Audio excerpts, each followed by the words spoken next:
We're ready. Low vision reading tips and tricks with Woo! Cassandra and Casey Greer, 2014. Or no, 2014. I can't talk. 2024. Yeah, Wow. May is global. In May is Global Accessibility Awareness Day, and we really wanted to Right. do this kind of in honor of accessibility because there's so many ways to access books nowadays. So we just really quick wanted to introduce ourselves. So Go I'm ahead. Casey Greer. I'm NOAA's program support specialist.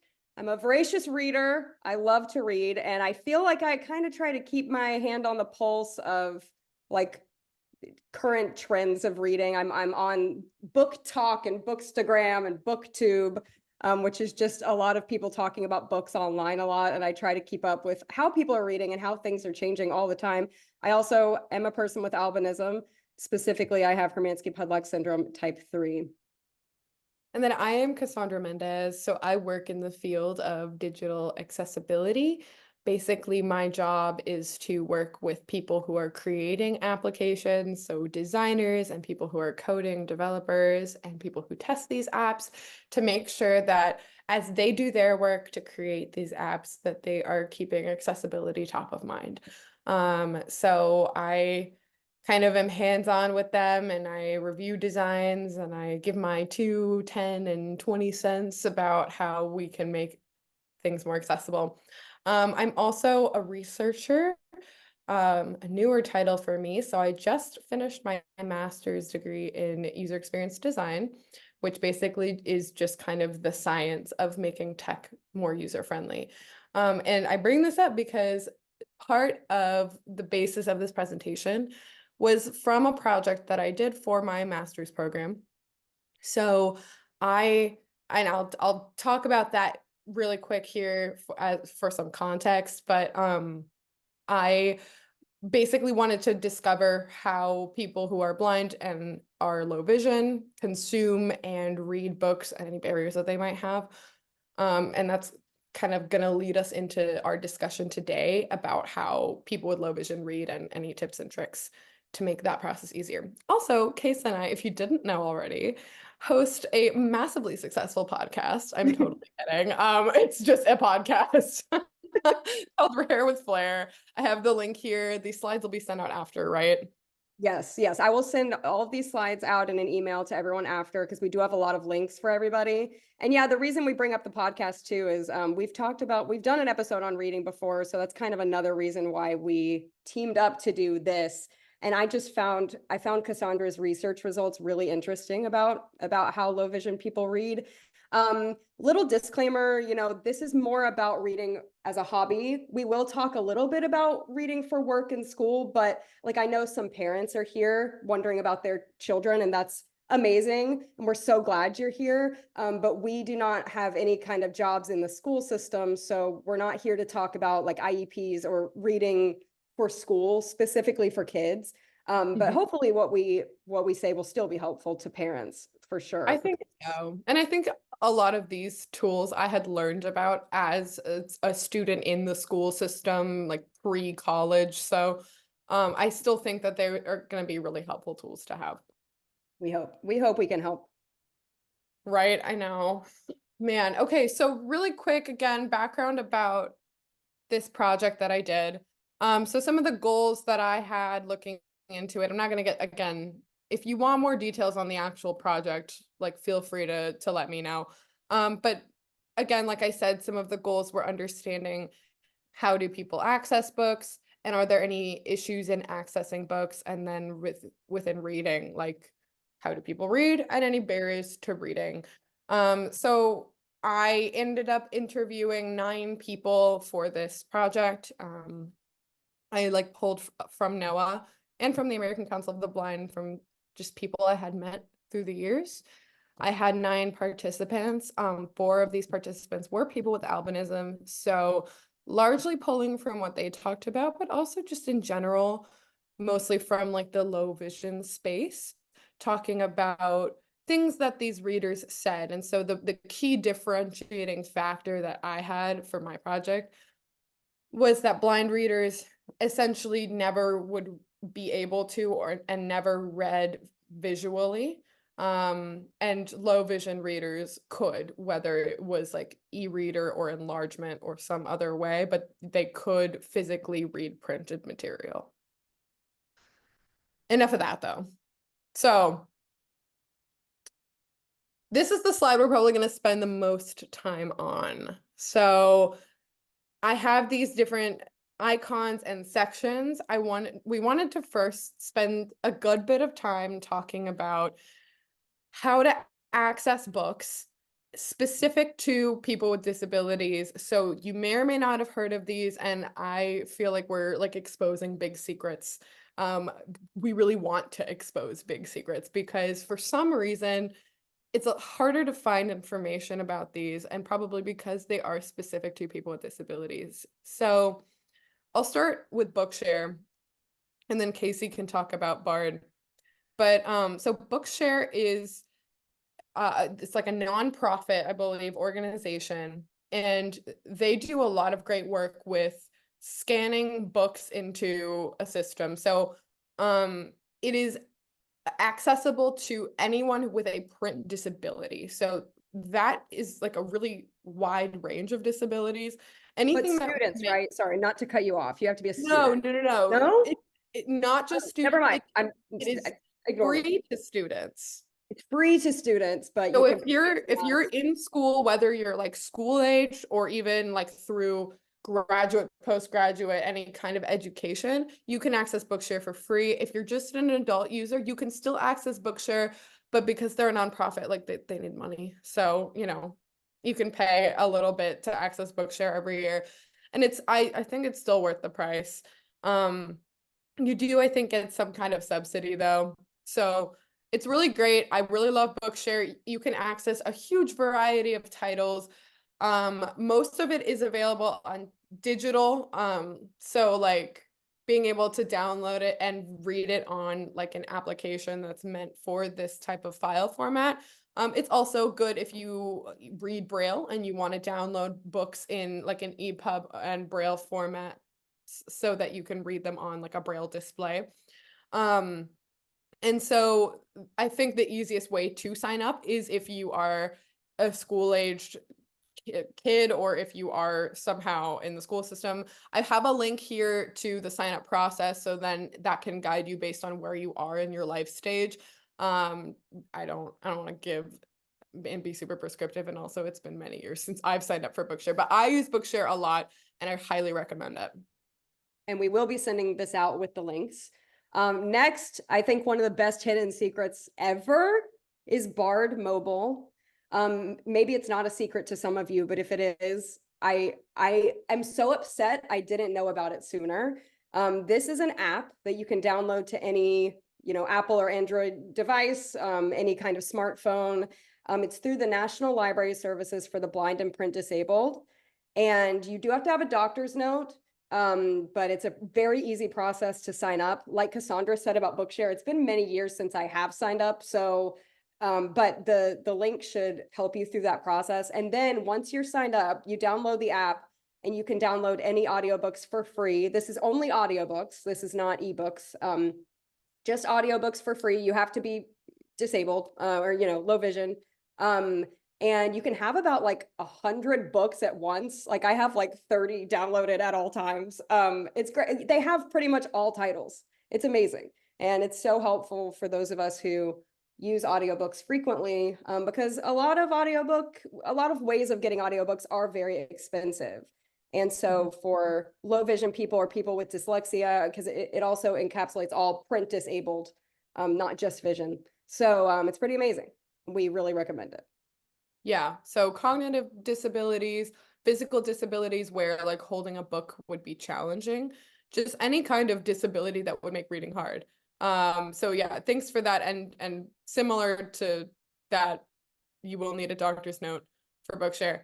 I want to I'll be mentioning throughout this about this project that I did also. So I thought it was really fascinating. Almost everyone I talked to for this project used Bard Mobile, and the only people that didn't talk about Bard Mobile were the people who didn't know about it. And so Bard is through the National Library Service, the Library of Congress. So you will end up registering through the closest state library to you. Again, this link will hopefully help guide you to do that. Available like within the US, right? Because it's the Library of Congress. But you can also access Braille books if that is your thing. And if you read Braille, you can have Braille books shipped to your house. They come in giant volumes. But that is just another service that you can get through Bard. But Bard Mobile on the app is probably the best thing that you can get, and free audiobooks on your phone. Open to all right here. We have, this is more, these are open to everyone. The first one on here is Libby. It's this icon, the kind of purple green looking icon. Cassandra, you can put your mouse on it maybe. It's the first one in the open to all section, and that is Libby. That would be through your local library. If you have a library card, that's all you need. All you need is your library card. You download the Libby app on your phone, and it has audiobooks and ebooks. So if you have an e-reader like a Kindle, you can download books on Libby and get them on your Kindle for free through your library. You do have to wait, unlike Bard. Bard is right away. You do have to wait because it's a library, and you can't keep it forever because it's a library. But they also have audiobooks on there too, and it's pretty amazing as well if other options aren't working or you can't find a certain title. Libby is really great too, because I would say that the app's user experience is really good. So the app is pretty easy to use. You can enlarge the font, and we'll get to that later. But another library service is Hoopla. A lot of libraries have this in addition to Libby, so you can access like digital media like videos and documentaries and even some TV shows on Hoopla, but there are also books that you can read on Hoopla, I think especially audiobooks. I was also told that sometimes Libby will direct you if a book is available on Hoopla and your library has that. So again, this is also free through your library service. If you have a library card and your library is partnered with them, you will have access. Another, I think this is a secret because I didn't know about this until recently. If you have Spotify Premium, there are a ton of audiobooks on there for free, asterisk with your premium subscription. So, I mean, you don't have to pay extra. If you already have a premium subscription to Spotify, which a lot of us love music, listening to music, they have a lot of great audiobooks on there. There was an audiobook I was looking for that wasn't available on Bard or Libby. I almost gave up hope, and it was on Spotify. Oh my goodness. So that's great. Yeah, Casey That's told only audiobooks for obvious reasons. That's only audio, Right. not ebooks. Casey told me about this, and I started recommending it to people who were talking about not being able to get a book fast enough because they had to wait through Libby. And boom, audiobook available on demand, don't have to wait. Amazing. They have a lot of new titles too, like a lot of brand Yeah. new popular titles. It's kind of Really great. surprising. And books that have been Right. backed up like for weeks on Libby. Yes. One time I was trying to rent a book from Libby and it was like 12-week wait, and they have it on Spotify. So there you That's go. amazing. Kind of great. Kind of amazing. I put down here through a publisher. So this is kind of in reference to something else that I had heard from one of my participants in my project. He had mentioned that like sometimes as like a benefit through an employer, or if your school has a partnership with a specific book publisher, sometimes you can get access to a pretty wide catalog of books through a specific app. So like I'm thinking of maybe O'Reilly is one of those publishers that you can access books if you somehow have a partnership with them. You can get more enhanced access to some of those books that you might not be able to find on services like Bookshare. I want to quickly say I do see some questions coming in on chat. We will definitely answer them after the presentation. So thank you. Continue to ask and we will get to them. Next, there are paid monthly subscriptions. I'm sure all of you have heard of Audible. Personally, for me, with all of these other options, I think Audible's pretty expensive. I know a lot of people love it. I don't have Audible. And I think I can get everything I want through my libraries, through Bard, I even pay for Spotify. So for me, I don't have that. Kindle is my best friend, my love of my life. I have a Kindle and I use it every single day. I love it so much. I personally don't have Kindle Unlimited, but Kindle Unlimited is a paid monthly subscription that has a lot of free books, free with paying for the subscription, of course. I don't do that, but I've heard it's good. Any other, sorry, I didn't mean to take Yeah. over the whole section. No, you're totally good. Based on what I talked to with the participants in my project, most people usually refer to anything within this section. So I put Kindle here as like, you know, if there's a book that you just really want and you can't find or you just want to own, you can buy it on Amazon and you can have it electronically on your Kindle or your other device that you use to read. So most people reference this as kind of like the last resort, could not find audiobook anywhere else. And Spotify was not really something that was happening while I was like doing this project. So no one mentioned it. So I don't know if that would have changed anything or people's like access to books. But it was really interesting because fortunately for us, we do have a lot more options as people with disabilities to be able to access books, which is honestly incredible. So they're there for you if you need them. If you really need a book like right now, cannot find it anywhere else, these might be good options for you. So I wanted to quickly talk about non-leisure reading, and I kind of more trending toward textbooks in this section. So when I did this project, something that came up for non-leisure reading often came, especially for low vision folks, came in the form of PDFs. And I'm going to talk more about that with some detail because frankly, spoiler, reading PDFs is difficult. So when we want access to textbooks, and this might be more relevant to any student here or any parent of a student, there is a service called Learning Ally. Personally, I have not used it.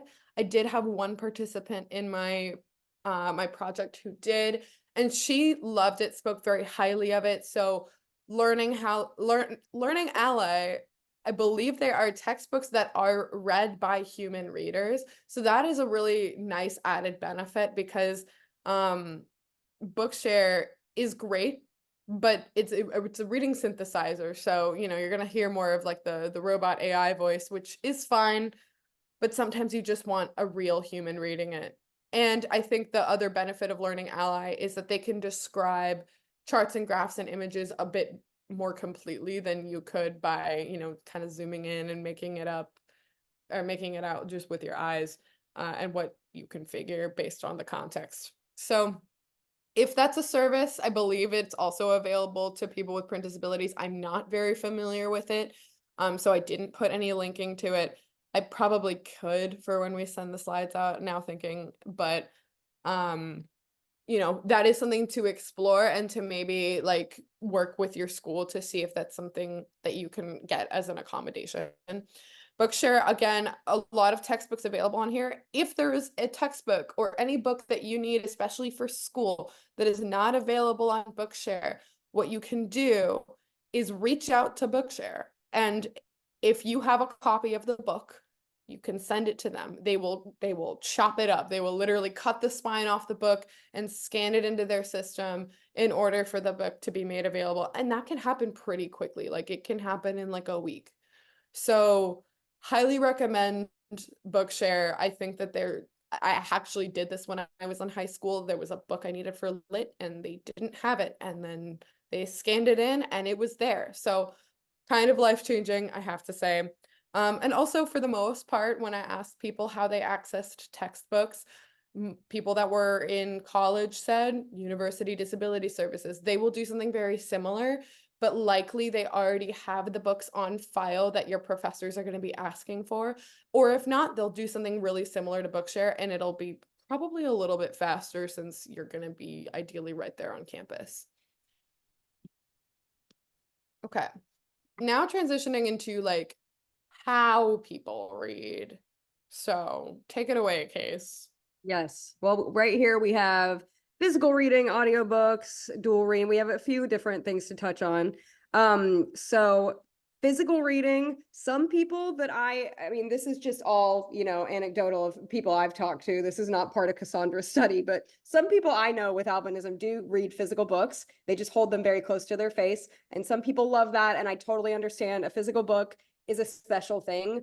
I still collect them, even though I kind of have moved away from actually trying to read them, because for me, it hurts my arms too much to hold it that close and it's just too much of a pain. But some people use CCTVs or magnifiers or dome magnifiers to read that. Another way to quote unquote physically read is through e-readers or a tablet. I prefer e-readers over tablets. I think tablets are great. However, this is the hill I will die on.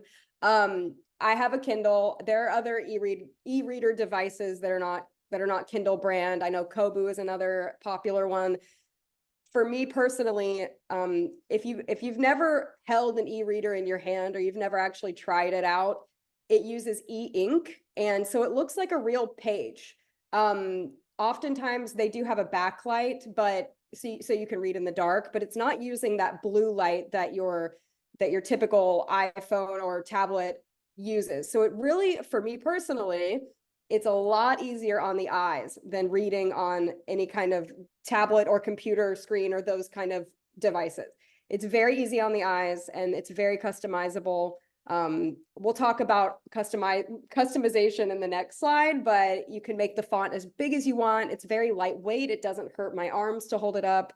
And like I said, we'll talk more about that in the next slide, but Cass, you want to take audiobooks? Yeah, so I will die on the iPad hill, but mostly because it's a matter of preference. Yes. So I don't physically read as much as Casey does.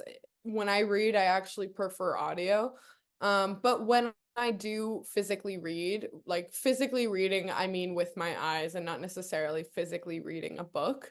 I prefer my iPad because I don't need a dedicated device for reading Yeah. because I don't do it as much. So I like the iPad because I love having a variety of options. When I was in my grad program, I would read books on my iPad and I would change the contrast. Again, we're going to talk about that in a minute, but I would also be able to take notes on the same device and be able to reference those same notes on my computer. So that cross communication, I really liked having everything in the same place. But again, if you read a lot with your eyes, and I like Kindle may be the move for you. So I recommend that. And about physical books, this was just one of my favorite takeaways I had from this entire project. And I could talk for a really long time about this, but I'll keep it brief. Physical books do have a tremendous amount of like emotional significance to people. And so if you know, don't feel bad if you don't, like, if you're the kind of person who doesn't read physical books but still wants them, you are not alone. All 9 people I talked to, whether they had like very little vision or not, just really loved the idea, the feeling of books, and I think almost everyone at least owned a handful of books for a variety of reasons. So, um, I'll quickly say before you get on to the next thing too, NOAA has an iPad program every year where people can apply, and we give away a number of iPads every year to people who need them in our community. I believe it's open now, if Karen wants to confirm that.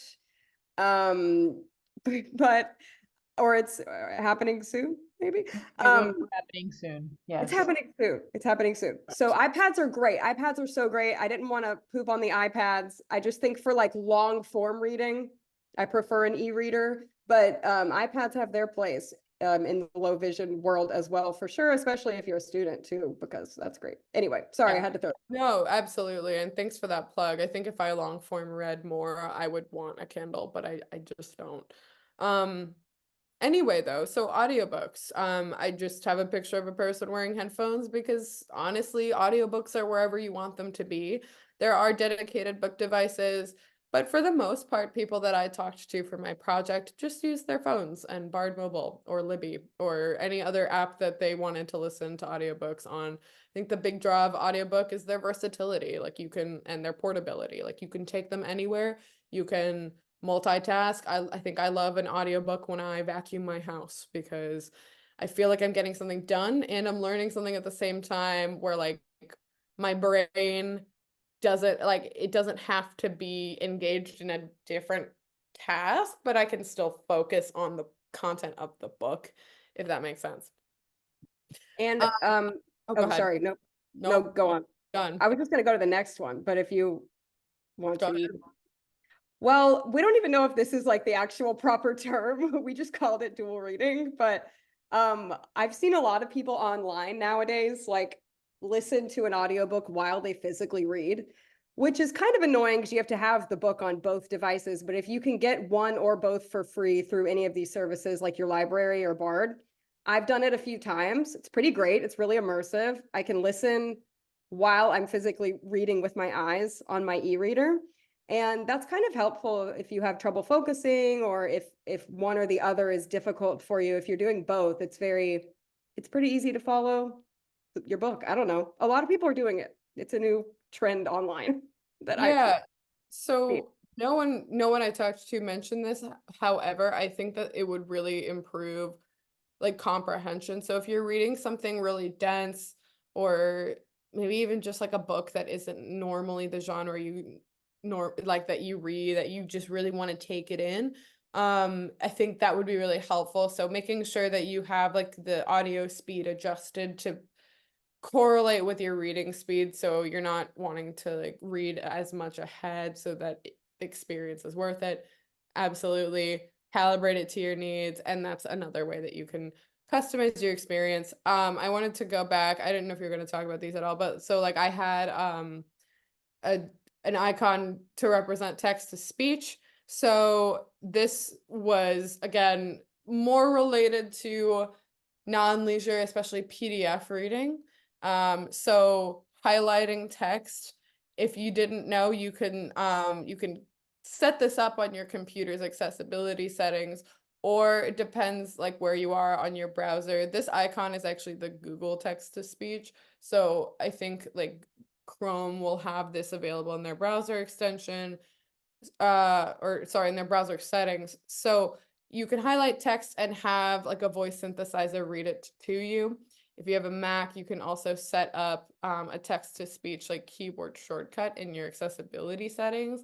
If you want more details about that, like throw something in the chat and I'll try to like find some tutorials if you want to learn how to set that up. But it hopefully isn't too difficult, but you can set up that option for you. It's even if you want to read like a long article on your computer, you can even do this on your iPad or your phone. Text to speech will read it out loud to you. And then there's also the option of using a screen reader. So like it's a bit more of a learning curve if you've never used a screen reader before, but it basically will read everything to you on the screen. It is you have to control where like the kind of the cursor goes, so you can swipe and there are different gestures you can do to move from one like button on the screen to the next thing, but it will also read out loud to you. And people that I talked to sometimes would also use this as a form of audio reading by just using their screen reader. So there are a lot of different ways that you can make this happen. Okay, customizations. There's so many ways that you can make your reading easier. Yeah, so back to e-readers, if anyone has any experience with those, or if you don't, there are many different fonts you can choose, different font sizes. Quick, funny story. I customized my Kindle perfectly to my liking. And then I saw there was a low vision option. It was called low vision. And I was like, wow. And I clicked on it and it happened to be smaller than what I had set it to. So Oh. I guess I'm very low vision. That's funny. Haha. Anyway, I oftentimes e-readers do have a backlight, and you can adjust the brightness if you're reading in a darker place or a brighter place. We all know with albinism, we got to get the lighting just right. Sometimes it's too bright, sometimes it's not enough. E-readers are really great for that because with a physical book, it is hard to get the lighting right. I remember when I was young having like a book light and it was just like it was a lot. It was a lot. something I love about the newer Kindles is you can adjust the warmth. So not only the brightness you can adjust, but you can adjust the warmth to be more of like an amber hue instead of a white light. Oh my goodness, it's so nice on the eyes. And yeah, Cass, you could take the next section. Yeah, so you can change the foreground and background colors. I'm thinking of, so I'm sure you can do this on the Kindle, of course, but you can also do this on a lot of apps for the iPad, which are going to be, I'm going to talk about at least one of them on the next slide. The one that I think works probably the best for Bookshare, although Bookshare has their own app, which I have feelings about. A lot of them are negative, I'm sorry. But I personally like changing the background to be a little bit gray and then the text to be more yellow. I think that it's a little bit easier and less harsh instead of just like the black with white, but you can customize them to your liking depending on the app that you have or the device that you have is, how much you can fine tune it.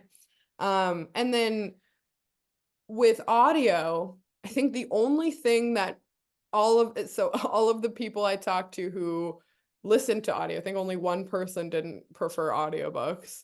The only thing they had in common was that they changed the speed, period.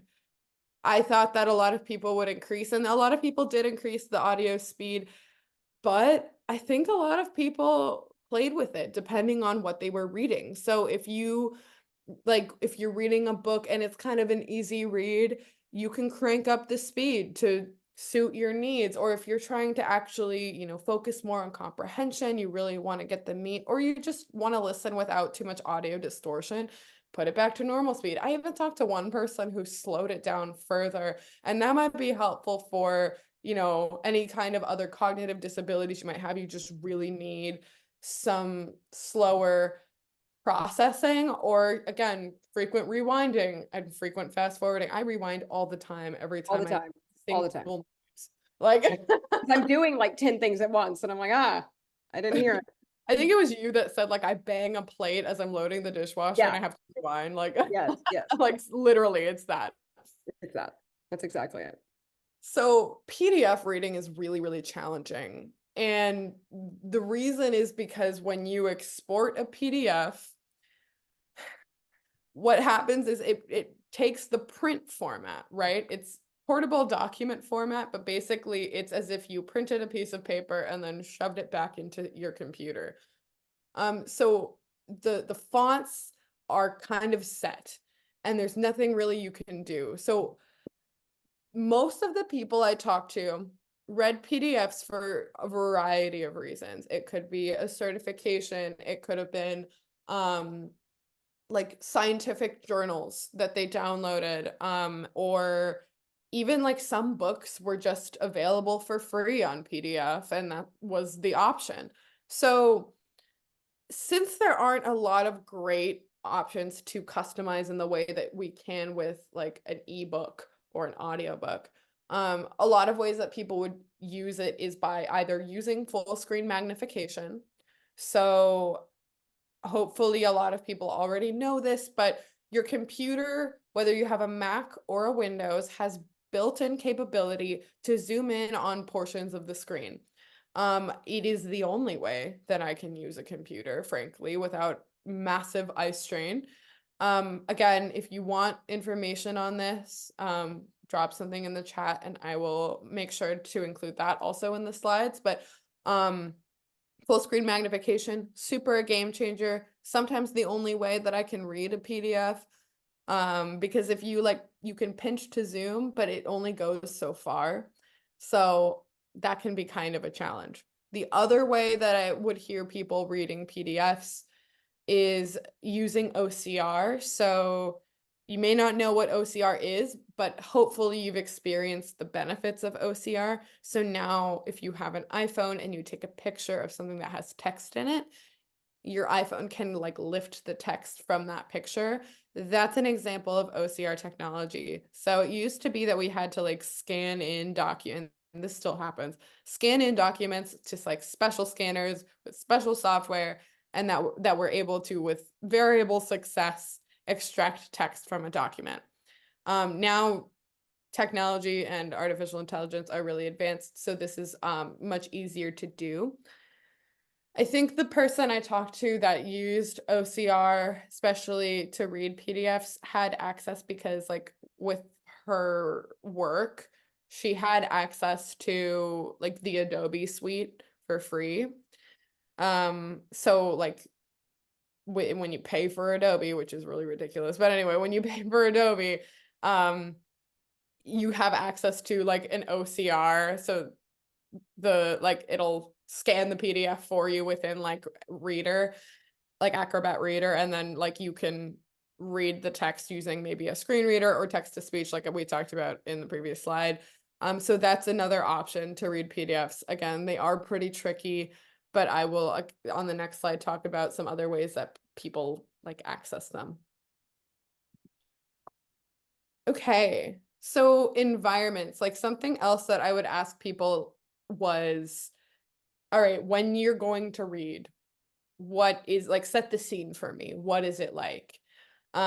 So Case can probably talk more about like the actual functional things, but one thing that I wanted to mention really quick that was special was that every time I asked this question, I made sure to include people that actually really liked to read. So, you know, no one was like, ew, I hate reading. But everyone made it just special. Like, even if it was for school, everyone like lit up as they described their ideal reading environment. They were like, oh yeah, it's like really cozy. And usually there was like tea involved or like a warm blanket and a comfy seat.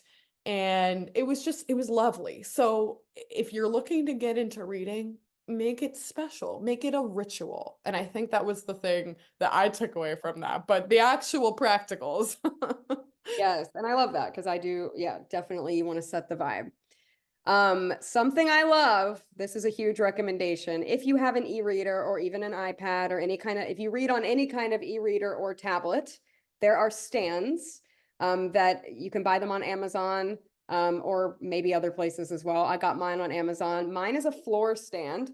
So it's on the floor, but it allows me to put my e-reader in this stand and pull it up as close to my face as I want, and I don't have to hold it. And the way I turn the page, because you have to turn the pages still by clicking it, you don't want to like reach your hand up 1,000 times. You can buy a tiny remote control, and you can click the pages. So you are reading hands-free. When I told a friend I was doing this, she like laughed at me and said it was like, you know, I think a lot of people look at it as like a lazy way or like that kind of thing. But when you are disabled, it hurts. Like, we have to hold books really close to our face. So our arms are doing more work. I see a lot of people with you know, typically sighted people, they like put the book in their lap, and it's like, we can't do that. We have to hold it all the way up, and my arm is hurting and I have back pain anyway. So I love my stand, and I'm not ashamed. And so I recommend it. I have a stand and I have a little clicker, and I can get it right up close to my face, and I don't have to hurt my arms to read a book. If you can't do all that or you don't want all that, e-readers are really lightweight anyway. There are some really small e-readers out there that are probably super lightweight, and you won't even need a stand. Like, basically my Kindle is as lightweight as my iPhone, not my iPad, my iPhone. So it's very lightweight. So anyway, I sound like I'm like have a deal with Kindle, but like this is not sponsored. It's not lazy, it's accessibility. Not So lazy, it's accessible. Yes. Yes, no, it's a very true. You got to get the lighting right. We kind of already talked about that. E-readers are great for that, or tablets, because they already have a built-in light. Of course, if you are physically reading, I'm sure there are, you know, good reader lights and things like that. And yeah, I think that's the ideal.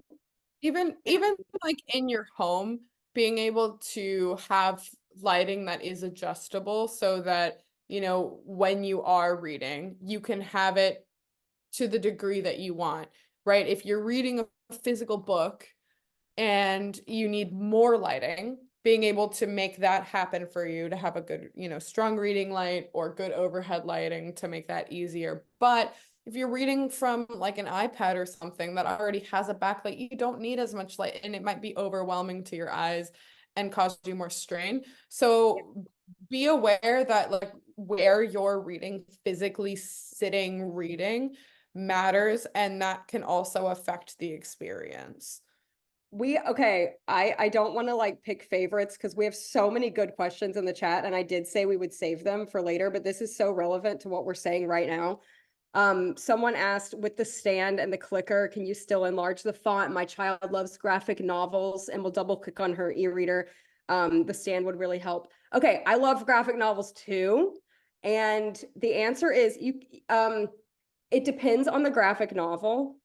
Because some graphic novels have this amazing new functionality where it walks you through, like, I don't know how to describe it, but it like, you can click your way through it, through each like section. But a lot of them don't have that. But you could still use the stand even without the clicker. Like, just don't use the clicker. And if you bring the stand up close, you could still like do it with your fingers. But there are some graphic novels that allow you to just click through each bubble or whatever, which is so amazing, but it's like not on every single one. I find graphic novels to be really inaccessible sometimes, and it makes me so sad because I love graphic novels. Sorry to go on that tangent, but I But feel your pain because I love graphic if novels. case question though, like if you're reading just like a regular book, the font stays enlarged though, right? Yes. Yep, Perfect. you can still keep the font exactly how you want. I love that. And then I'm so excited to get to some of these questions. We're like basically done with the slides, but I wanted to just talk about some of the things that could be challenging to reading, especially with low vision. So most people with low vision I talked to said that reading outside, while it seems really nice, is almost impossible unless, like, to do physically unless you're like reading an audiobook. Which, honestly fair. Like I tried it. I've tried it on a device. It's just I really hate it. painful. Sorry. It's really painful. And like you can't change the lighting around you, and especially if you're maybe in a car or the lighting is variable as it like shines through a tree. Some bits are more lighted than others. It's really difficult. You can do it. I'm not saying it's impossible, but most people said that that was a painful experience. Yeah. Another thing is, like Casey said, holding the book up really close to your face. Not only is that like really painful for your arms, but like it also kind of your eyes. And then eye strain, obviously, like most people said who had low vision that were reading like physically, like reading a book with their eyes, said that they could read for less time than they could listen to an audiobook, like the majority. So just know that like when you are reading physically, make sure to take some breaks, stare at a wall far from you, and close your eyes or something so that you can like give your eyes a break. And then reading PDFs, like I've mentioned, is really challenging. Was there another slide? I was supposed to have, I'm literally just realizing I forgot to include an image, but I really quick wanted to go back to this bit about PDFs. So people, this is like the last bit I was going to talk about, and I like forgot about it. So when people wanted to read PDFs, a way that they would do that is there's an app called Notability. One of my people mentioned, and I was excited because I am highly biased towards this app. I really, really love it. It is available for iPad, Mac, I think almost any device, and it's fantastic. You can import PDFs and write on them. You can take notes, you can record audio, and I believe it's only like $10 forever. Like you don't have to pay a subscription. I'm a huge fan. I've been using it for over 10 years. So that tells you how a testament to this app. Another app people would use to read PDFs and import is an app called Voice Dream Reader. I definitely downloaded these last night and I just didn't put them in the PowerPoint. So Voice Dream Reader, it's a little bit more expensive than Notability, but it's another way that you can access your Bookshare library. And I find that this app is really great and very customizable. I learned about it through this project. Someone highly recommended it, and I actually really like it. So, again, do recommend those for if you're trying to read PDFs, especially for like a long time, or if you have a lot of them to read. Those are some options. Okay, I think we're done, and I really want to get to the chat. Yeah, let's get to the chat. I'll read them off. Thank you all for listening. If you want to ask a question, please put it in the chat, or you can just unmute yourself and say it. I'll read these real quick in the chat though. Okay, first question. How does the reading quality of the books on Bard compare to Audible readers? I think they've, as far as I can tell, the actual audiobook production has been great. The app itself can be a little glitchy and funky, but it's for free, so I kind of just ignore that. Yeah. But the actual audiobook production is pretty great. I actually did hear something about this while I was talking to folks. So Bard will often take like books that were formerly like books on tape and convert them into the format for Bard. Sometimes, depending on the book, if it's pretty old, the audio quality sounds a little bit older.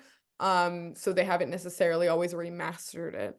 If that is something that bothers you, you could check out Audible. I had someone I talked to who would sometimes just listen to both versions and pick the one that they liked best. So that's completely up to you. But again, Bard is free. And unless the book is an Audible original where it's only available on Audible, the Bard books are not redone for Bard. Like, for instance, No. like Harry Potter is read by Jim Dale, who's like the famous voice guy who reads the Harry Potter audiobook. So it's not like Bard redoes the audiobooks. You're going to get the real ones. It's just, unless it's an Audible exclusive. Yeah. And I read a current book that came out within the last like few years that was like narrated by the author, and the Bard version was narrated by the author. It was the exact same.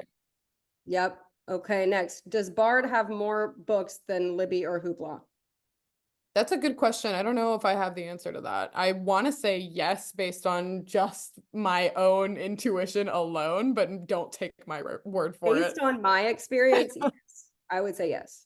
I think it also, like it depends what your library offers. Truly, like that's my where library's not right, like that's where the books from Libby and Hoopla come from. So like you have access to the state library versus your own local library. So I actually, now saying this out loud, I'm gonna say yes. Okay, yeah. And Cass, you can answer this question better. Can books from Bookshare be sent to a Kindle rather than a tablet, a Kindle or an e-reader rather than a tablet? I love your tips on how to make the most of your reading experience on a Kindle. Thank you. Yeah, I believe so. I believe so. Bookshare books are also accessible on a computer. So I believe that you can. I would not be the person to ask about that because I don't have an e-reader, but yes, I would consult their website though. If And if you are someone has done it, please say something. if you are low income or on disability, etc., can you get any cheaper or free deals from Bookshare or Amazon Audible, for example? So Bookshare should be free if you're a student. If you're not a student, maybe reach out to them. And for Audible, I can't speak for that, but I do know that again, Bookshare is a nonprofit, so they're gonna do their very best to help make your experience more accessible. But again, I don't speak for Bookshare, so I would recommend consulting them. Someone asked, can you still read a book if you don't have premium on Spotify? I don't think so. I think the audiobooks are only available with Spotify Premium, Yeah. not the unpaid version of Spotify. Someone else said, this is just like a recommendation. If you have Amazon Prime, you can get 2 books free a month. I guess that's from Audible. I did not know that. That's good to know. The more you know. Someone says, do you know if OCR works with a foreign language / non-English alphabet? It should. I don't know, but I believe there are other OCRs for different language models.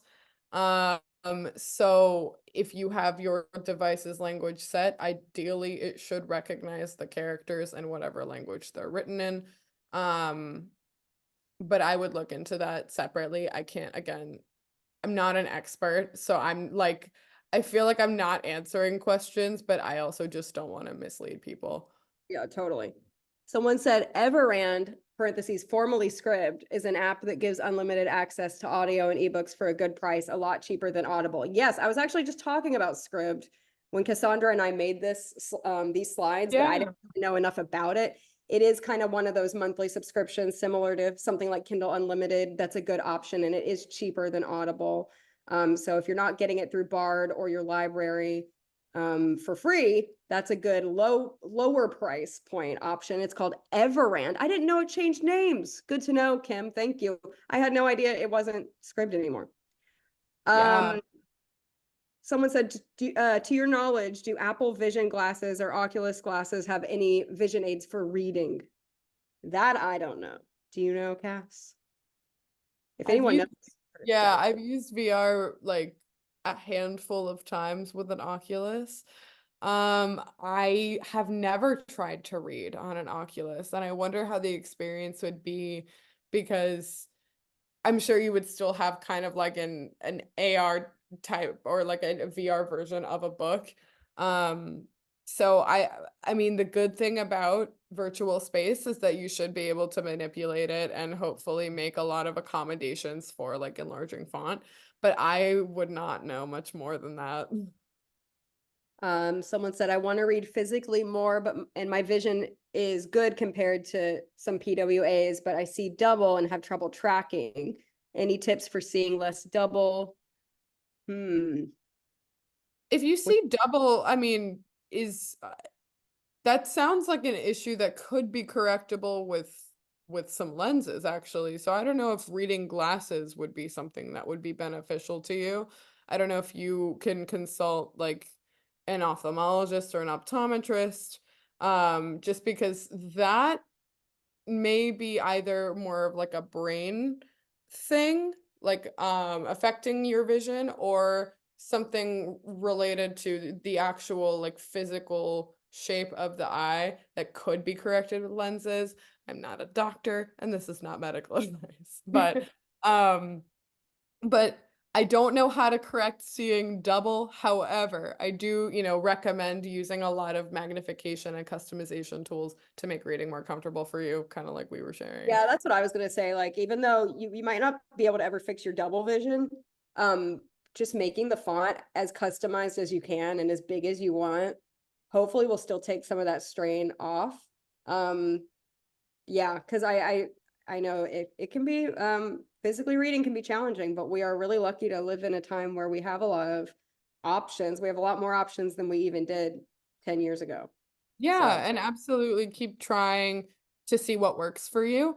I think a lot of the process is very much like customizing and trial and error. Yeah. I again thought that at the end of my project I was going to have kind of like the ideal range for people, but it really varies on people's vision and comfort levels and personal preferences. Like I am a dark mode girly forever and ever, and Casey isn't, and I think it's wild, but that's just how her eyes Everyone work. And Everyone I like, talk to with albinism uses dark mode or uses the white on black, the black background with the white text. I am a white background, black text forever and ever. The other one hurts my eyes. I can't I explain. don't know how I can't explain it. my background is so like painful to me to look at, but again, people's eyes are really different. So That just goes like to show. there's no generalization you could really make other than people need something that they can change to be just right for them. Yes. And like I said, that's the last question in the chat. We will be sending these slides out. Does anyone else have any other questions? You can unmute if you would rather ask it. And if not, we can say goodbye, but we want to give anyone else a chance. Anyone else?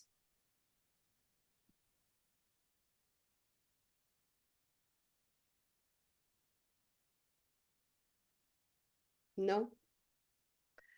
No. Well, thank you. That was so many good questions. Wow, thank you guys so much. It's so great that people were like super into this and really participating. Again, feel free to reach out, and if there's something that we talked about that you were hoping to get more information about, like let us know and we'll try to like connect you. Awesome. We're getting a lot of thank yous in the chat. Thank you for coming.